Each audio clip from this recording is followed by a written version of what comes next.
TV UAC y el Centro de Investigaciones Interdisciplinarias presentan Tiempo y Memoria con Cecilia Figueroa. Comenzamos. Buenas tardes, bienvenidos a una emisión más de este programa. En la Facultad de Filosofía y en la Universidad Autónoma de Querétaro estamos festejando 400 años de estudios humanistas. Así lo declaró el Consejo Universitario en su sesión pasada. Y esto se refiere a que desde hace 400 años, en los llamados colegios jesuitas de San Ignacio y después Seminario de San Francisco Javier, se imparte educación y educación humanista y filosofía. Y para hablarnos de este tema tan interesante, después de haber dado 2 conferencias magistrales al respecto en ese recinto, en la Facultad de Filosofía, nos acompaña la maestra Maribel Miró Flacker, quien, aprovecho para hacer el anuncio, coordinó esta obra, que es la única que existe de la historia de estos colegios y de este edificio en su tránsito del siglo XVII al XXI, que se llama De cal y canto y cantera, la vocación educativa de un inmueble. Hola Maribel, gracias por estar aquí nuevamente. ¿Qué tal? Sí, buenas tardes, muchas gracias buenas a ti. Buenas tardes. Oye, pues en 25 minutos, háblanos de, pues, ¿por dónde empezaremos? ¿Por los orígenes del colegio? A ver, tú dime. Pues mira, yo creo que podemos empezar de el porqué de esta investigación. Ok, ¿no? Sí. Y bueno, en ese sentido te puedo decir que pues yo cuando entré a la facultad, pues ya sé, un muy buen rato. Bueno, ahorita ya serían como 20 años. Venía yo del Instituto Nacional de Antropología e Historia y me llamó siempre mucho la atención la importancia arquitectónica del recinto, ¿no? Entonces empecé como por querer conocer y también por otros colegas que me preguntaban de otras universidades, oye, nos gustaría una visita guiada, ¿y qué se sabe de ese edificio? Y me di cuenta que sabíamos bien poco. Uh-huh. Y al meterme a investigar sobre lo ya escrito, ¿no? Me di cuenta que incluso de la historia de la universidad sabíamos bien poco, ¿no? Y sabíamos bien poco en qué sentido. En que se habían escrito sobre todo un texto así como primigenio y fundamental, que es el de Díaz Ramírez, donde se vertían una serie de datos y se daba pues información que uno por una parte no podía como corroborar porque no se citaban fuentes, ¿no? Y por otra parte tú veías que había cosas que a lo mejor te hacían ruido, las sentías incompletas o se había profundizado poco, pero lo mismo pasaba en el siguiente texto y lo mismo pasaba en el siguiente texto que se escribía. Y entonces, bueno, de ahí nació la inquietud. Tú sabes muy bien que lo mío es más bien el siglo XIX. Y yo pensé que yo me tenía que ir de la universidad algún día y que me gustaría irme, ¿no? Como con esta inquietud resuelta y haciendo una aportación de algo que creía yo que se necesitaba. Porque no nada más era la Facultad de Filosofía, sino la universidad en su conjunto, porque pues de ahí veníamos.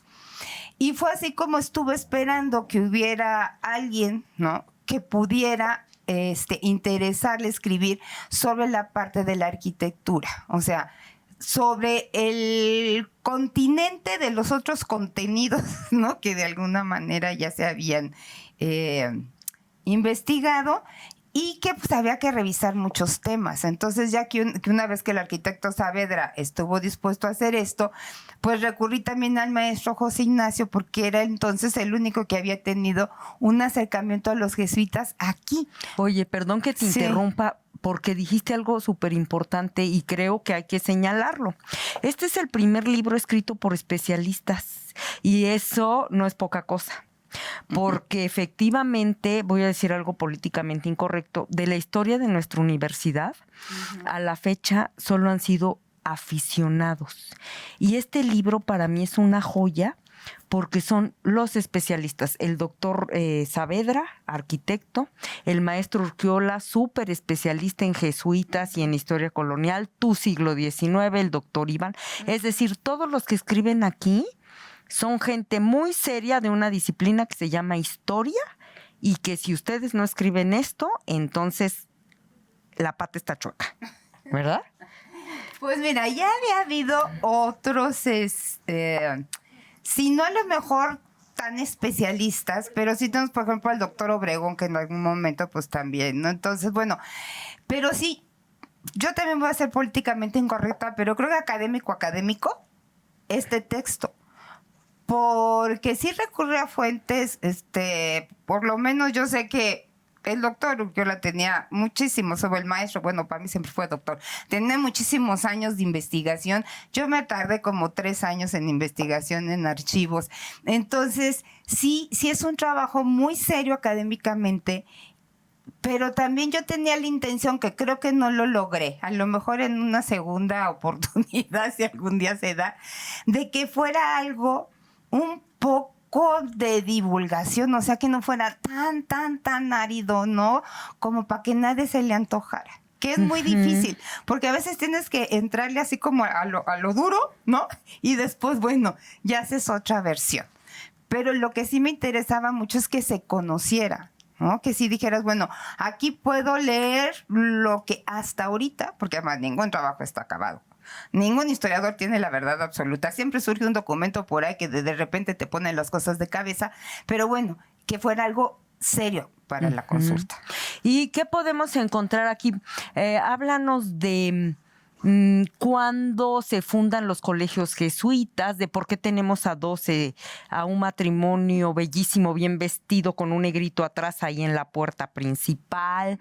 Y ya bueno, ya después te hago la siguiente pregunta, porque tengo la mala costumbre de hacer 8 al mismo tiempo, pero también creo que sería muy importante que nos hablaras de estos tránsitos de colegios jesuitas a colegios reales, por qué, y luego a colegios nacionales, y luego a colegio civil, y luego a universidad, y luego a Universidad Autónoma de Querétaro, y luego a facultad. Entonces, a ver, empecemos por los colegios jesuitas. Bueno. ¿Cómo y cuándo? El matrimonio Barrientos Lomelí fueron el tercer intento por financiar la instalación de los colegios jesuitas, ¿no? Ya los hermanos Tapia lo habían intentado, había un alférez real que ahorita no recuerdo el nombre, pero bueno, Figueroa. Que también había intentado, pero ese se muere antes de poder hacer la donación. Entonces, este matrimonio se considera así como los patronos, ¿no?, de la fundación de los colegios.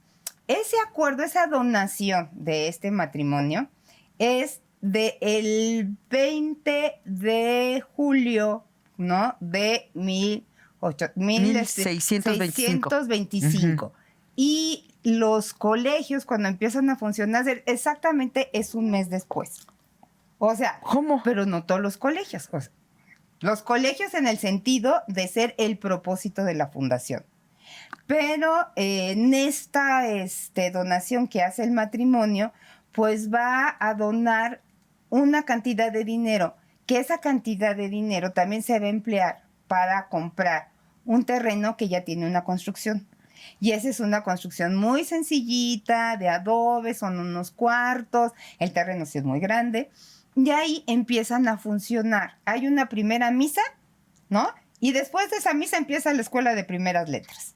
Que por lo menos es como la primaria de ahorita, ¿no? Así la primaria de primero, exacto, de leer, escribir, hacer unas contar, cuentitas. Catecismo y párale de contar, ¿no? Entonces se instala la escuela de primeras letras porque no podían dar como el salto a la gramática, no tenían que primero empezar por esa fase inicial. Entonces es en esta fecha, ¿no?, en la que comienza a funcionar lo que va a ser el germen de los colegios.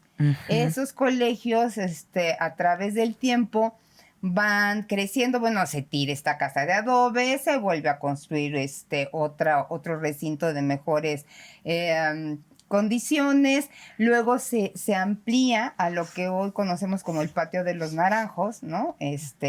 Lo que es el área de colegios, porque en el primer, lo que es el patio barroco, también era la casa de los sacerdotes, ¿no? Que ellos así le llamaban, no le llamaban propiamente convento, le llamaban la casa de los sacerdotes. Entonces, en la casa de los sacerdotes había unos cuartos donde se daban clases, pero empezaron a ser insuficientes.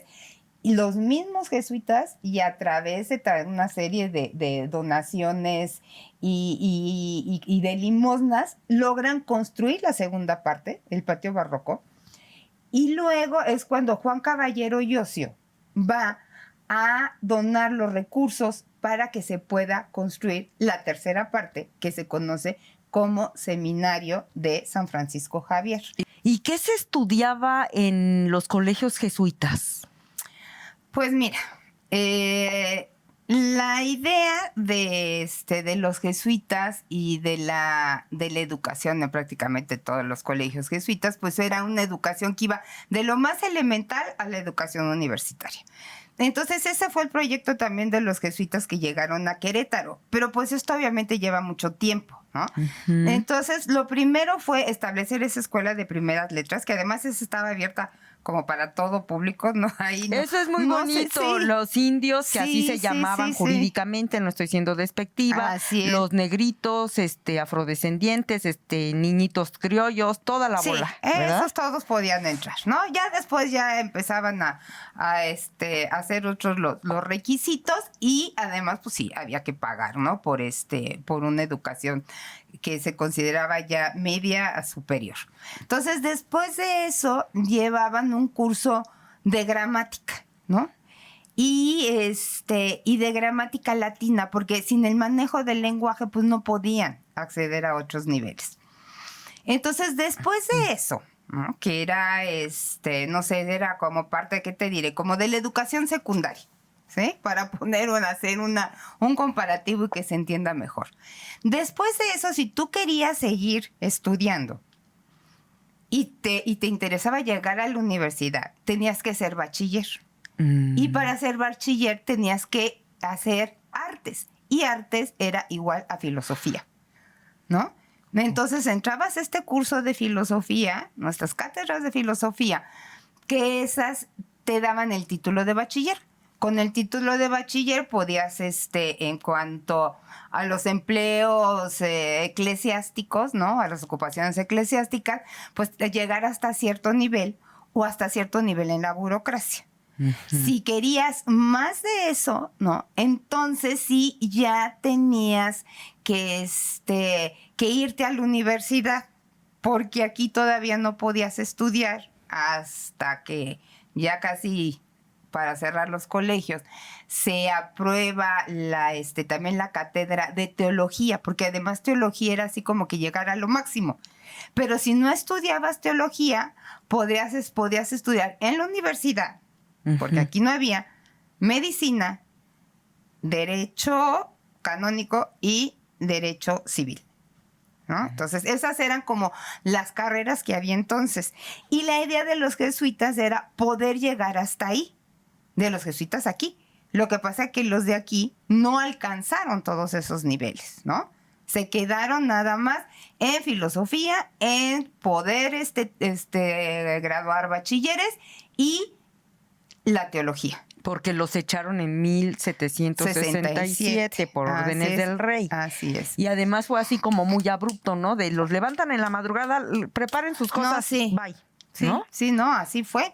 O sea, en 2 meses, se da, que le digo que a mí me sigue impresionando, ¿no? Se da la orden real y para los 2 meses los de aquí ya están saliendo, sí. ¿No? Y así como que ahora sí que agarren sus chivas y vámonos, ¿no? Para Veracruz y para Italia y para donde les toque, ¿no? Entonces, sí fue muy abrupto. Ese es algo que también valía la pena estudiar. Y es la reacción, o sea, cómo habían reaccionado los pobladores de la ciudad de Querétaro ante una cosa así. Fue un evento traumático porque quienes te daban educación, que eran los únicos, ¡pum!, los corren. Y luego, Pues sí. Porque había becas además, ¿no? O sea, no. Sí. Sí había becados. Sí había becados, ¿no? Sí había becados y sobre todo había becados para el área de, bueno, vamos hablando del tercer patio, de la historia de este tercer patio, de lo que comentábamos, que era el seminario de San Francisco Javier. Uh-huh. Cuando decimos seminario, inmediatamente tú piensas en ¿dónde? padrecitos. ¿No? Los jóvenes van porque tienen interés de ser sacerdotes, ¿no? Y salen de ahí siendo sacerdotes o se van a preparar como sacerdotes. Pero no todos eran así. O sea, los seminarios también eran seminarios convictorios que se llamaban, que eran nada más internados. Que significa semilleros. Sí, exactamente, uh-huh. ¿No? Y eran necesarios porque había muchachos que no vivían en Querétaro, ¿no? Muchachos que por algún motivo no podían entrar y salir de las clases y que eran además los más necesitados. Y a estos fue que se les otorgó becas, o sea, había ciertos mecenas, por decirlo de alguna manera, ¿no? Patronos que estaban interesados en que continuara la educación y que pudieran los muchachos asistir, y pues estos, bueno, pues daban becas, ¿no? Uh-huh. No todos tenían, pero sí había quien estudiaba con beca. Ok, y ya al momento de que se van los jesuitas, eso se convierte en colegio real, es decir, el rey de España le toca administrar esos colegios, es decir, no se cierran. Sí se cierran, 5 años. O sea, se cierran por 5 años, en lo que se decide cuál va a ser el destino de los colegios. Porque además los colegios jesuitas en el país, en la Nueva España, no todos tuvieron el mismo fin. Hubo quienes se convirtieron en otra cosa, hubo algunos que siguieron funcionando, ¿no?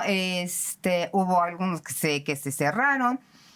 Y en el caso de los colegios jesuitas de Querétaro, sí hubo una disposición muy temprana de Carlos III en el sentido de que se continuara dando las clases. Lo primero que pasa es, se salen, se cierran, ¿no? Se mete además la tropa al patio principal, ¿no? A lo que era el seminario, y entonces dice Carlos III, bueno, a ver, a los del seminario ahorita los vamos a pasar a que habiten en el colegio contiguo, ¿no? De San Ignacio, pero se va a seguir con las clases, o sea, va a seguir teniendo la misma función, es más, así lo dice, que han tenido siempre, nada más que ahora los va a administrar el clero secular.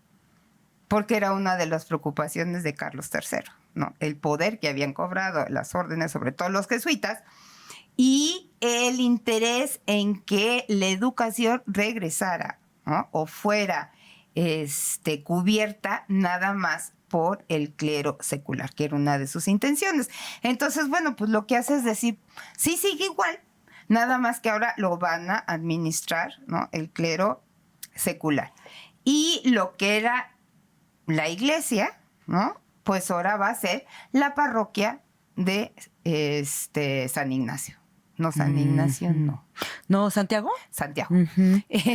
Ahora va a ser la parroquia de Santiago, y entonces, bueno, pues en esa parroquia ahora, pues como pues también el cura párroco necesita donde vivir, pues bueno, pues entonces el cura párroco pues le vamos a dar unos cuartos, ¿no? Ahí anexos a la parroquia, pues para que él pueda tener sus oficinas y su dormitorio. Pero nomás que se agandalló, dices, todo el patio. Y más. Y más, y ya luego eso va a desatar una trifulca de proporciones inimaginables, como el pobre de Hugo Gutiérrez Vega, rector en turno, con cara dañada por una feligresa y todo, según cuenta en una entrevista que le dio a Kevin Simon, porque pues llegó un momento en el siglo XX en que dijeron, nosotros necesitamos para la universidad ese patio, y ahora sí que se lo agandallaron, no apropiaron, y pero pues el cura, nos dices, también se lo había agandallado, y eso no lo sabíamos. Sí, porque bueno, estaba bien claro, o sea, bueno, bien claro y no. ¿Por qué? Porque no tenemos un plano parece que no quedó como muy claro cuáles eran los espacios, ¿no? Dice algo así como 7 espacios van a estar dedicados a la casa, a la habitación del señor cura y bueno, la administración de la parroquia, y se van a gobernar por la escalera que da a la sacristía, lo que quiere decir que estaban comunicadas con la sacristía. Ujú. Y por lo que nosotros hemos visto, no leído y preguntado al edificio, por decirlo de alguna manera, pues esto estaba en la parte alta. Eso era lo único que tenía que haberse quedado. Y lo otro tenía que haber seguido siendo colegio. Pero, ¿qué es lo que pasa? O sea, hay una es el clero, es el mismo clero el que está administrando los 2 espacios. ¿Me explico? Ujú. Porque con toda la independencia, ¿no? Y con todo y que Querétaro se volvió un estado libre y soberano, y que desde un principio dijo, a nosotros nos va a tocar ahora y nos corresponde, ¿no? Hacernos cargo de los colegios, la administración, ¿no? La administración del sitio y la administración de las cátedras, pues era por parte del clero secular.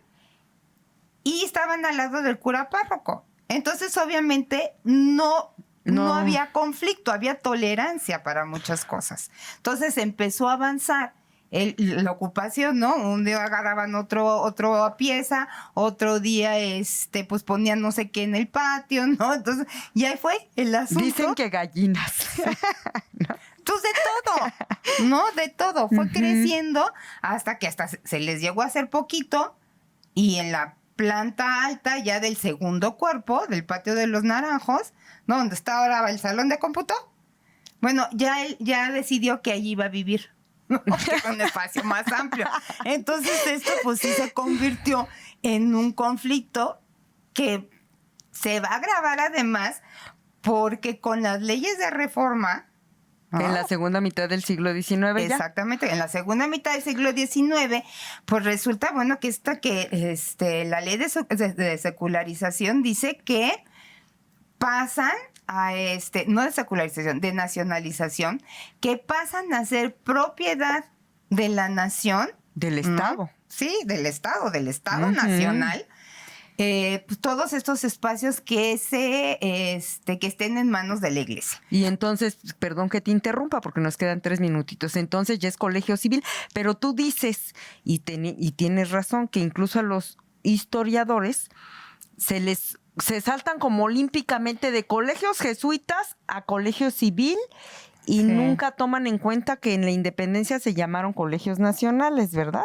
Y ya luego, en esta reforma que dices, ya se seculariza lo que implica, pero luego está bien rara esa secularización. A ver, explícamela, porque un señor que se llama Próspero C. Vega y otro que se llama Nicolás Campa, que son presbíteros, administran el changarro llamado colegio civil y ya. Pues sí, no, es que así es, o sea, realmente hasta la muerte de Próspero de Vega ahí está, no, ni siquiera se admite el positivismo, ¿sí? O sea, una educación positivista se consideraba una educación positivista que era científica, pues era ya como atea, como que no era lo mejor, ¿no?